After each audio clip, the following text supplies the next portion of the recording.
नमस्कार, मैं डॉक्टर नीलम रावत, प्रधानाध्यापिका राजकीय high school Bibipur BKT Lucknow.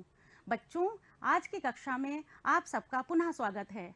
आज मैं आप सबके समक्ष कक्षा 12 के लिए संस्कृत विषय लेकर उपस्थित हूँ।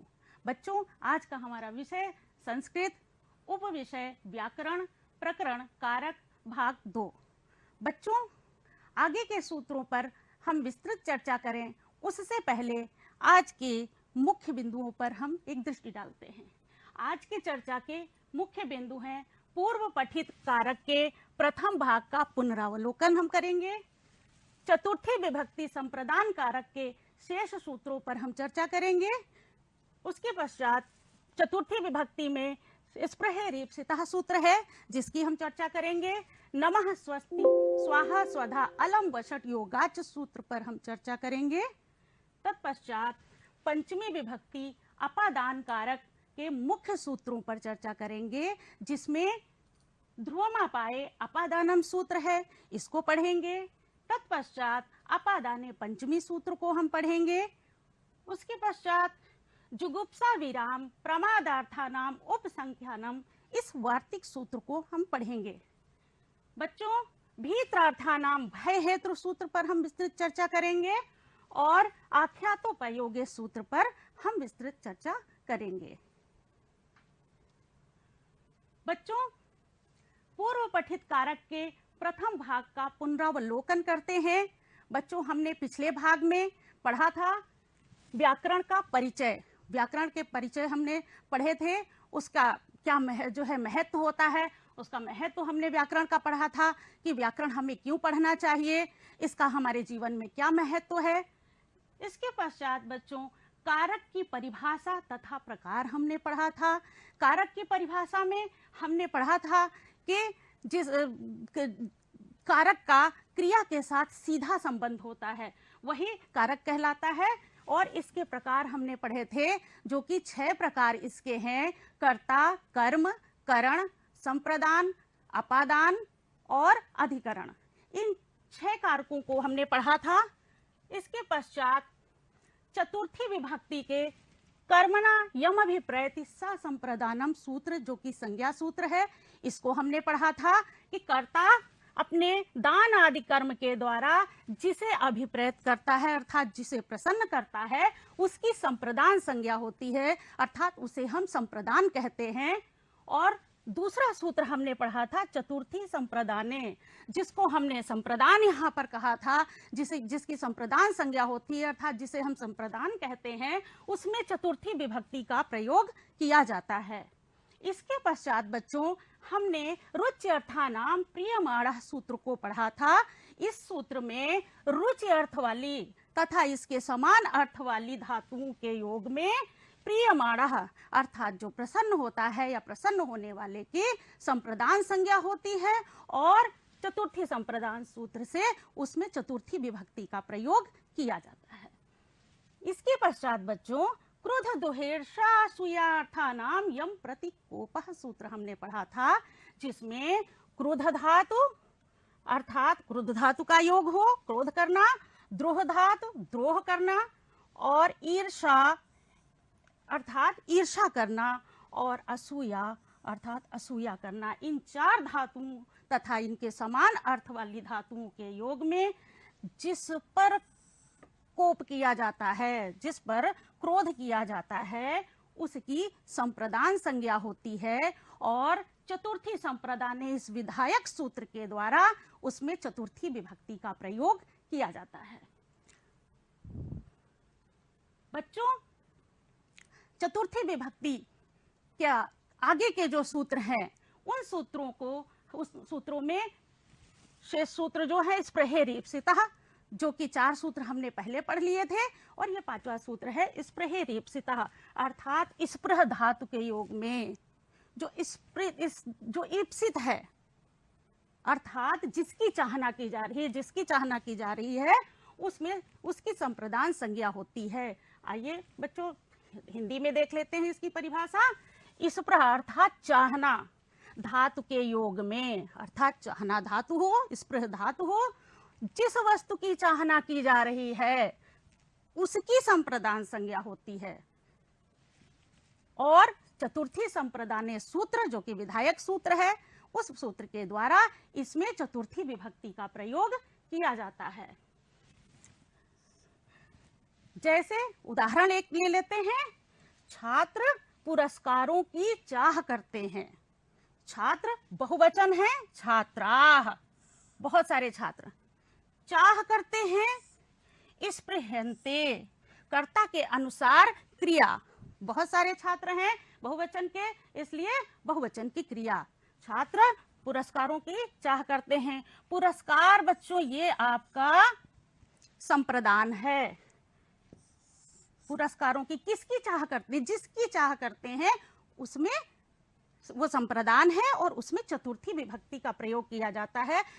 आपका वाक्य बना, छात्राः पुरस्कारेभ्यः स्पृह्यन्ते। छात्र पुरस्कारों की चाह करते हैं। विप्र धन की चाह करता है। विप्र करता है, चाह करता है, अर्थात उसकी क्रिया। स्पृहते एक वचन का है आपका कर्ता। विप्रः स्पृहते, किसकी स्पृहा कर रहा है, किसकी चाहना कर रहा है? धन की। धनाय, धनाय में चतुर्थी विभक्ति लगाएंगे, धन की चाह कर रहा है। यह आपका संप्रदान है और यह आपकी क्रिया है। विप्रः धनाय स्पृहते, विप्र धन की चाह करता है। स्पृह धातु के योग में धन की संप्रदान संज्ञा हुई है और धन में चतुर्थी संप्रदान सूत्र से इसमें चतुर्थी विभक्ति का प्रयोग किया गया है। इसी प्रकार से बच्चों, सीता वन में फूलों की चाह करती है। सीता स्त्रीलिंग है, इसलिए इसमें विसर्ग नहीं होगा, सीता को सीता ही लिखा जाएगा। वन में, यह आपका अधिकरण है बच्चों। वन में, वने, सीता वने अर्थात सीता वन में स्पृहा करती है, चाह करती है। किसकी? स्पृहति, चाह कर रही है। पुष्पेभ्यः, फूलों की। ये आपका संप्रदान है, क्योंकि स्पृहा फूलों की जा रही है, तो फूल आपके संप्रदान है और संप्रदान में चतुर्थी विभक्ति का प्रयोग किया गया है। इसी प्रकार से बच्चों अगला सूत्र है नमः स्वस्ति स्वाहा स्वधा अलम वसट योगाच। नमः अर्थात नमस्कार करना, स्वस्ति अर्थात कल्याण, स्वाहा अर्थात समर्पित करना, स्वधा अर्थात समर्पित करना, अलम अर्थात पर्याप्त या काफी है, वशट अर्थात समर्पित करना। इन धातुओं के योग में या इन शब्दों के योग में चतुर्थी विभक्ति होती है। नमः आप हिंदी में भी देख लेते हैं एक बार। नमः नमस्कार करना, स्वस्ति कल्याण, स्वाहा समर्पित, स्वधा समर्पित, अलम पर्याप्त के लिए प्रयोग किया जाता है तथा वशट समर्पित। इन शब्दों के योग में चतुर्थी विभक्ति का प्रयोग किया जाता है। यह उपपद विभक्ति सूत्र है।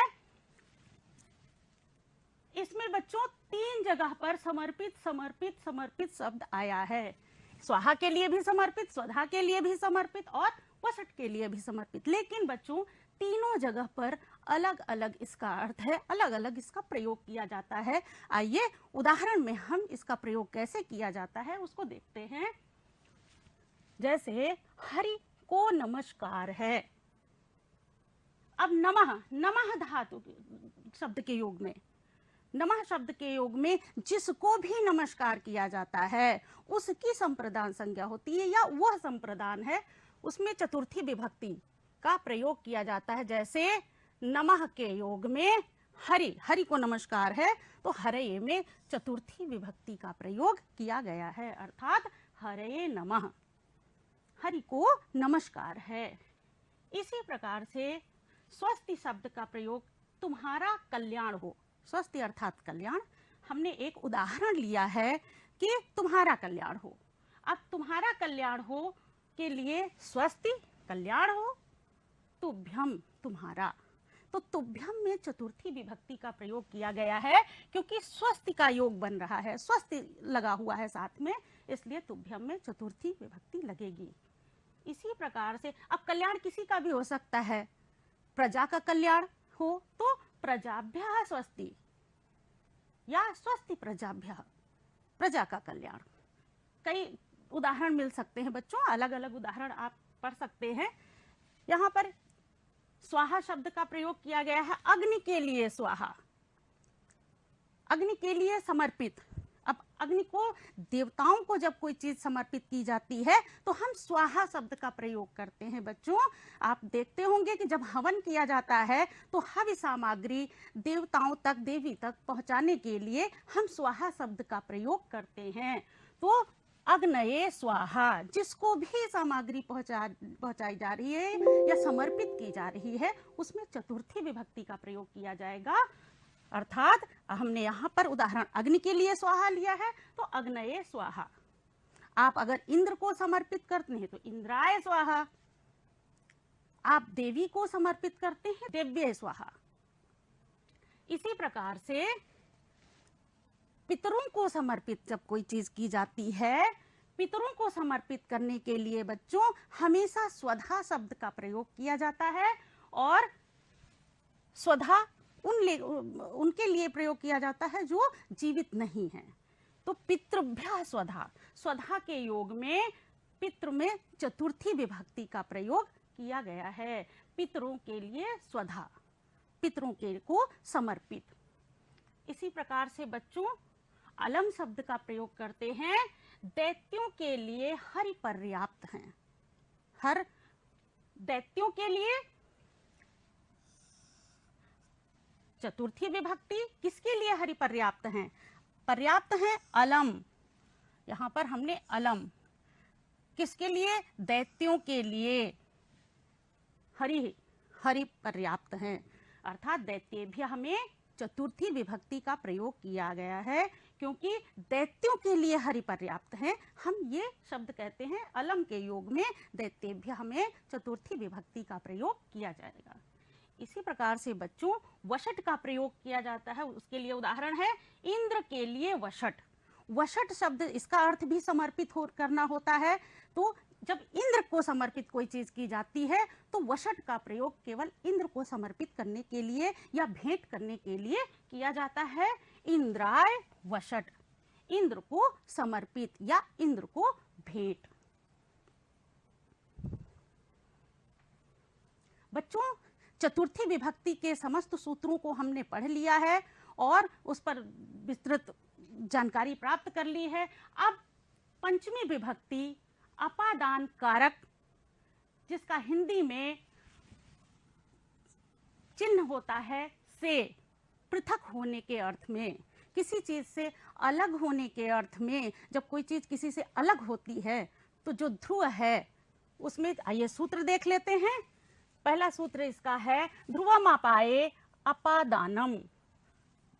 अपाय के अर्थ में, अपाय अर्थात अलग होने के अर्थ में जो ध्रुव है उसकी अपादान संज्ञा होती है, अर्थात उसको हम अपादान कहते हैं। हिंदी में अर्थ देख लेते हैं इसका। अपाय अर्थात अलग होना के अर्थ में जो ध्रुव है अर्थात जो स्थिर है, उस स्थिर की अपादान संज्ञा होती है, अर्थात उसको हम अपादान कहेंगे। जैसे वृक्ष से पत्ता गिरता है, पत्ता गिरता है, किससे गिर रहा है? वृक्ष से। वृक्ष स्थिर है, वृक्ष से पत्ता गिर रहा है, तो अलग कौन हो रहा है? पत्ता अलग हो रहा है। तो वृक्ष चूंकि स्थिर है तो वृक्ष में पंचमी विभक्ति का प्रयोग किया जाएगा, क्योंकि वृक्ष अपादान हो जाएगा, अपादान कहलाएगा। वृक्ष, वृक्षात, आत की आवाज आ रही है। पत्रम, पत्ता, पतति, क्रिया हो रही है, गिर रहा है, एक पत्ता गिर रहा है इसलिए पतति है। वृक्षात पत्रम पतति, वृक्ष से पत्ता गिरता है। पत्ते गिरने में, अपाय होने में वृक्ष स्थिर है, ध्रुव है। यह ध्रुव होने के कारण इसकी अपादान संज्ञा हुई है। इसी प्रकार से दूसरा उदाहरण लेते हैं। वह घोड़े से गिरता है। सह, वह करता है, किससे गिर रहा है? घोड़े से। घोड़ा ध्रुव है, उसकी अपादान संज्ञा हुई अस्वात, सह अस्वात पतति, अस्वात की अपादान संज्ञा हुई, घोड़े से गिरता है। यहां पर यदि घोड़ा दौड़ रहा है तो सह, अगर हम कह दे सह धावतो अस्वात पतति, वह दौड़ते हुए घोड़े से गिरता है तो भी इसकी अपादान संज्ञा होगी। अवधि के कारण घोड़ा से वियोग हो रहा है, घोड़े से गिर रहा है, तो वहां पर भी घोड़ा ध्रुव माना जाएगा और अश्व में पंचमी विभक्ति का प्रयोग किया जाएगा। इसी प्रकार से बच्चों उसकी अपादान संज्ञा हुई, ध्रुवमा पाए अपादानम सूत्र से, वो संज्ञा सूत्र है, और उसका विधायक सूत्र अपादाने पंचमी। यह सूत्र कहता है, जिसको अभी अभी आपने अपादान कहा, ध्रुवम अपाए अपादानम, जो ध्रुव है उसकी अपादान संज्ञा हो, तो कह रहा है जो ध्रुव है जिसकी अपादान संज्ञा हुई है उसमें पंचमी विभक्ति का प्रयोग किया जाए। जैसे उदाहरण ले लेते हैं, राम घर से विद्यालय जाता है। राम आपका कर्ता हो गया, जाता है क्रिया हो गई आपकी, ये करता है, विद्यालयम कर्म है, कहां जाने का कर्म कर रहा है, विद्यालय जाने का। कहां से पृथक हो रहा है, यह आपका अपादान है।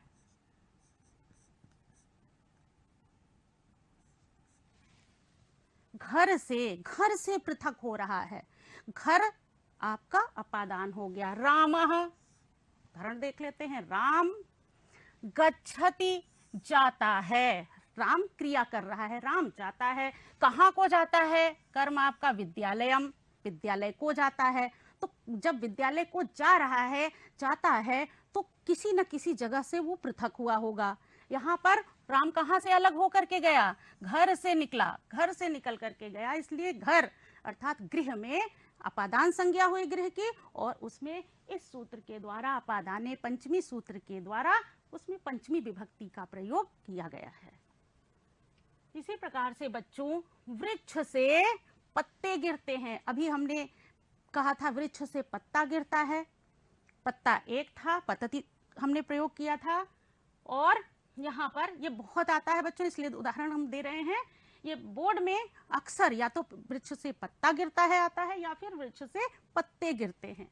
यहाँ पर वृक्ष से पत्ते गिरते हैं, पत्ते कहाँ से गिर रहे हैं, वृक्ष से, तो वृक्ष में यह अपादान हुआ, अपादान में तुरंत हमने पंचमी विभक्ति लगा दी। जैसे ही इसमें पंचमी विभक्ति यानी आत लगा दिया, आत शब्द का आवाज आ रही है, ध्वनि आ रही है वृक्ष में, तो वृक्ष में जैसे ही पंचमी विभक्ति हमने लगाई वैसे ही पत्ते पृथक हो गए। पत्राणि, बहुत सारे पत्ते हैं इसलिए पत्राणि बहुवचन, और क्रिया भी बहुत सारी बहुवचन की करेंगे इसलिए पतन्ति। वृक्षात पत्राणि पतन्ति, वृक्ष से पत्ते गिरते हैं। इसी प्रकार से एक और उदाहरण ले लेते हैं, सभी विमान से उतरते हैं। सभी, सर्वे बहुवचन है, बहुत सारे लोग हैं, उतरते हैं, अवतरन्ति, सभी बहुवचन की क्रिया, सभी उतरते हैं। कहां से, विमानात, विमान से वो पृथक हो रहे हैं, विमान से पृथक होंगे, छोड़ेंगे तभी वो उतरेंगे। तो सर्वे विमानात अवतरन्ति, विमान में अपादान संज्ञा विमान की है और इसमें पंचमी विभक्ति का प्रयोग किया गया है। इसी प्रकार से बच्चों राम आसन से उठता है। राम कहाँ से उठ रहा है, आसन से उठ रहा है, आसन को त्याग रहा है, आसन को छोड़ करके उससे पृथक हो रहा है। तो रामः उत्तिष्ठति, उठता है, क्रिया हो गई, राम उठता है, कहाँ से उठता है, किसको छोड़ रहा है, वो आसन को छोड़ रहा है, आसन की अपादान संज्ञा हुई, और अपादान में विधायक सूत्र अपादाने पंचमी के द्वारा इसमें पंचमी विभक्ति का प्रयोग किया गया है।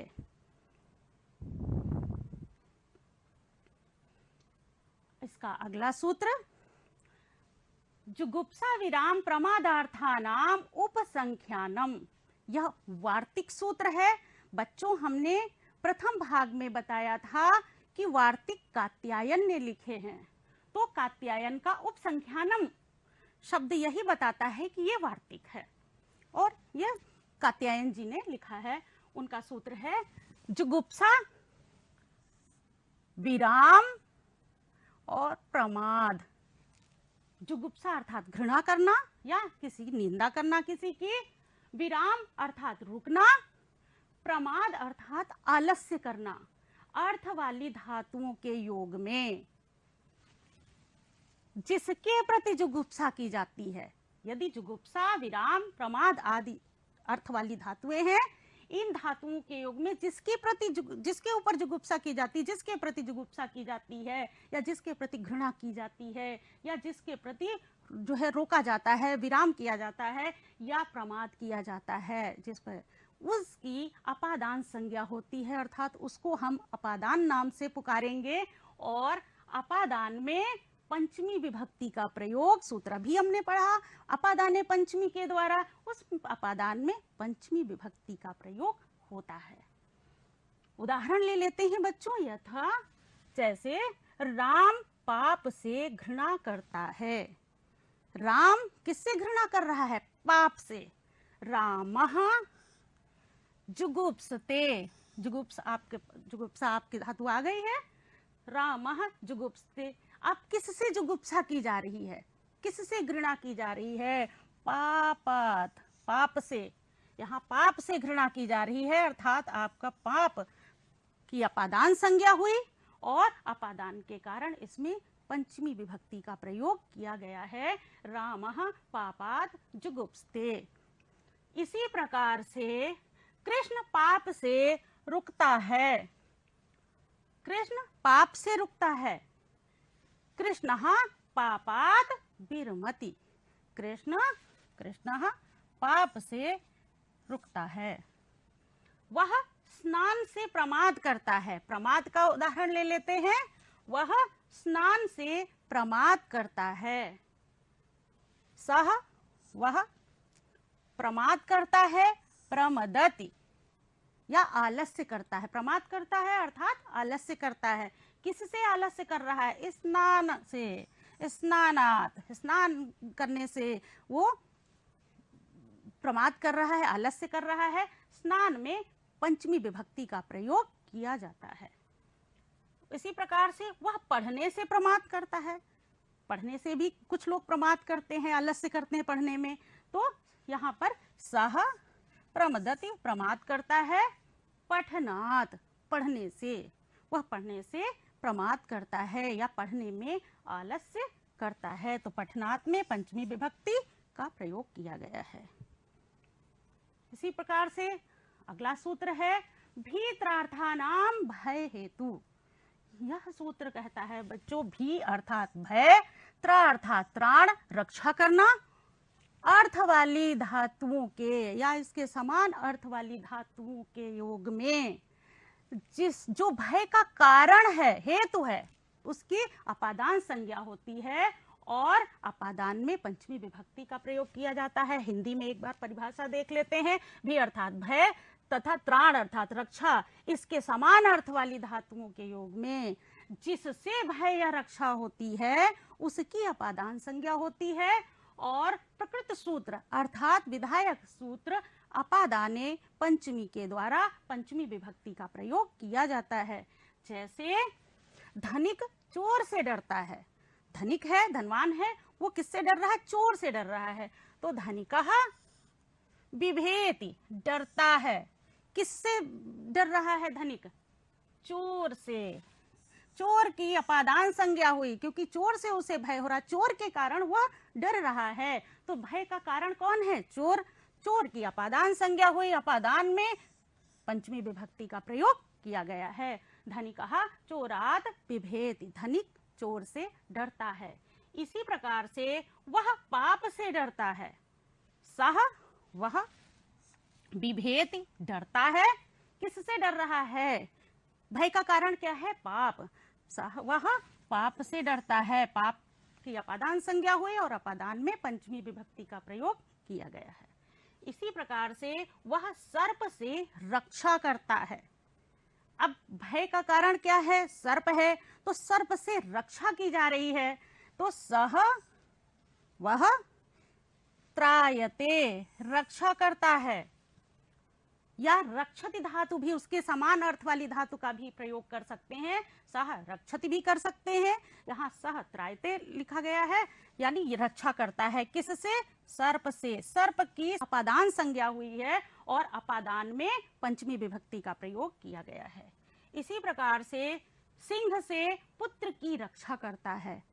किससे रक्षा की जा रही है? सिंह से। सिंघात में पंचमी विभक्ति, सिंघात पुत्रम रक्षति, सिंह से पुत्र की रक्षा करता है। अगला सूत्र है बच्चों, आख्यातोपयोगे। उपयोगे अर्थात नियम पूर्वक विद्या ग्रहण की जाए या सीखा जाए, उस आख्याता की, उस व्याख्यान करने वाले की या उस शिक्षक की अपादान संज्ञा होती है। हिंदी में देख लेते हैं, जिससे नियम पूर्वक विद्या ग्रहण की जाए। उपयोगे, जिससे नियम पूर्वक सीखा या कुछ सीखा जाए, उस व्याख्याता की या उस शिक्षक की अथवा प्रवक्ता की, जो भी व्याख्यान दे रहा है, उसकी अपादान संज्ञा होती है, अर्थात उसको अपादान नाम से पुकारते हैं या उसको अपादान कहते हैं। अपादान में पंचमी विभक्ति का प्रयोग किया जाता है। जैसे उपाध्याय से पढ़ता है, उपाध्यायात, किससे पढ़ रहा है? उपाध्याय से। उपाध्याय अपादान है और अपादान में पंचमी विभक्ति है। उपाध्यायात अधीते, उपाध्याय से पढ़ता है। दूसरा उदाहरण है, छात्र शिक्षक से संस्कृत पढ़ते हैं। छात्राः, बहुत सारे छात्र, पठन्ति पढ़ते हैं। क्या पढ़ते हैं? संस्कृतम, संस्कृत को। शिक्षकात्, शिक्षकात्, शिक्षक की अपादान संज्ञा है। शिक्षक में पंचमी विभक्ति का प्रयोग किया गया है। छात्रः शिक्षकात् संस्कृतम पठन्ति। इसी प्रकार से उमा माधव से संगीत सीखती है। उमा माधवात् संगीतम शिक्षते। उमा स्त्रीलिंग है, कोई विसर्ग नहीं होगा। शिक्षते सीखती है, क्या सीख रही है? संगीतम, संगीत को। माधवात्, माधव से, माधव की अपादान संज्ञा हुई है और इसमें पंचमी विभक्ति का प्रयोग किया गया है। बच्चों, आप सबके लिए कुछ गृह कार्य के प्रश्न लिखे हुए हैं, इनके उत्तर आपको लिखने हैं। निम्नलिखित प्रश्नों के उत्तर लिखकर अभ्यास करें। जिसमें पहला प्रश्न है, विष्णवे नमः में किस सूत्र का प्रयोग किया गया है, उसका नाम लिखिए। ध्रुवमापाये अपादानम सूत्र की व्याख्या लिखनी है आपको उदाहरण सहित। जुगुप्सा विराम प्रमाद आदि अर्थ वाली धातुओं के योग में किस विभक्ति का प्रयोग किया जाता है, उसको आपको लिखना है। भय तथा रक्षा अर्थ वाली धातुओं का नियम निर्देश सहित उदाहरण लिखिए।